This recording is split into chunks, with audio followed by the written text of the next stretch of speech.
Today, boys and girls, for math, we are going to do some work with our circles and rectangles. So in your math book on page 373, there is a page that has the shapes.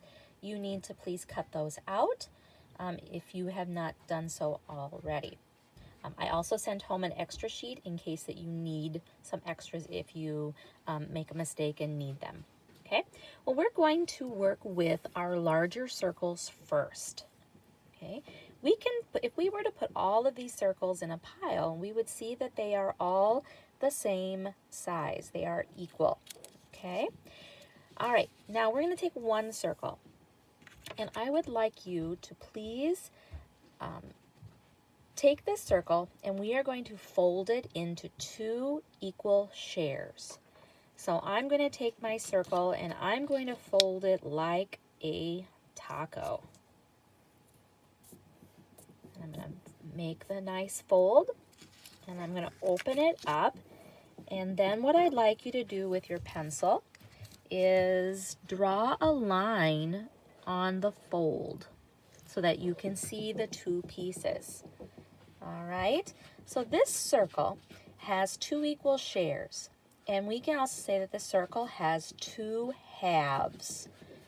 Okay, so this part of the circle is called a half, and this part is called a half.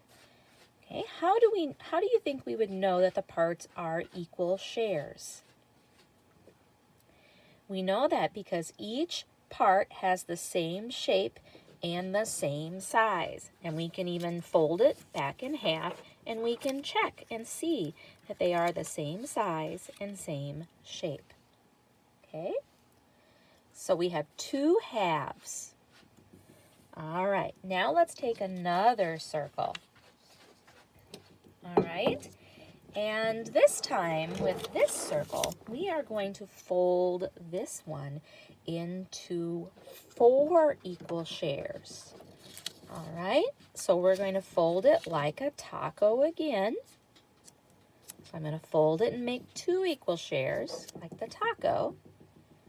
All right, now we're going to fold it in half again. So I'm going to take one corner and I'm going to fold it over like that. Now let's open it up, and we are going to draw a line on our fold. And you can see that we've created four equal shares. Each share in this circle is called a fourth. So this is a fourth, this is a fourth, this is a fourth, and this is a fourth. There are 4 fourths in a whole. Okay. We know that they are equal shares because I can fold the parts over each other and I can see that they match exactly. Okay? All right. Now we're going to take our last circle and we're going to fold this one into 3 equal parts. Okay, so this one is it's a little bit trickier. So I'm going to kind of find where where the center of our circle is. And I'm just going to place a dot kind of in the center. All right. So now I'm going to fold it. I'm going to fold on that circle, but I'm only going to fold from the dot down. Okay. Then I'm going to turn my circle and I'm going to fold it again.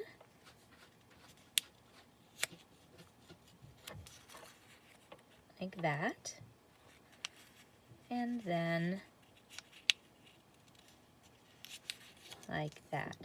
It might look a little extra folds in there, but it's going to look like when I draw my folds, when I draw the lines, it kind of looks like a the big letter Y with the top of the Y spread out on the top. Okay? So this one's a little tricky. You might have to play with this a little bit, or if you find the center, you can just draw a line down and then open up the Y.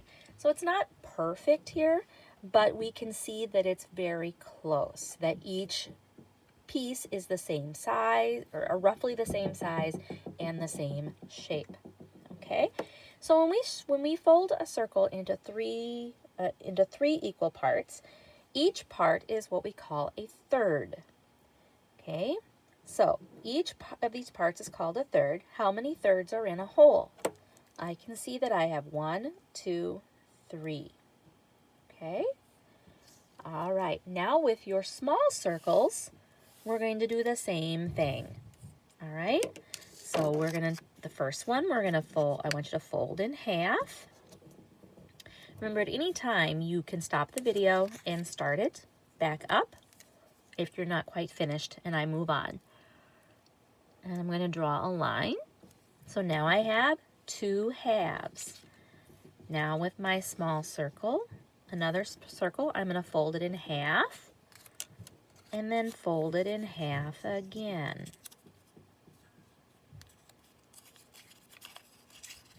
Open it up, draw my lines for the fold, and I have 4 equal parts. Each part is called a fourth. Okay, and now for this one, we're going to fold it in 3 parts. I'm actually not going to fold this one. I'm just going to find the center, and I'll show you. I'm going to make a line going down, and then I'm going to make a line going out to my right, and then a line on the other side. Okay, it's not perfect, but you can see they're very close. So that I have thirds. Each part is called a third. All right, now we're going to put our circles to the side, and we're going to use our rectangles this time. Now on our rectangles, we are going to take a rectangle, and I would like you to fold it into 2 equal parts.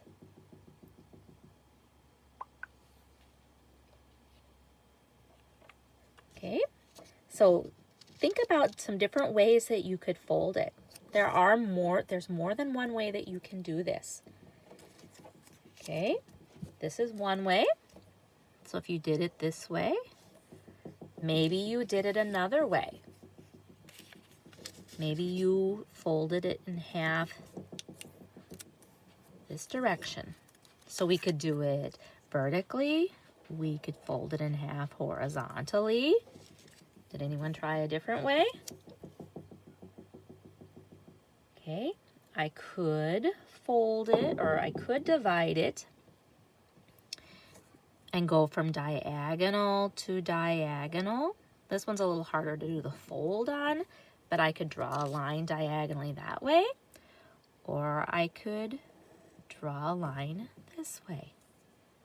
So there's 4 different ways here that I can divide it into 2 equal parts.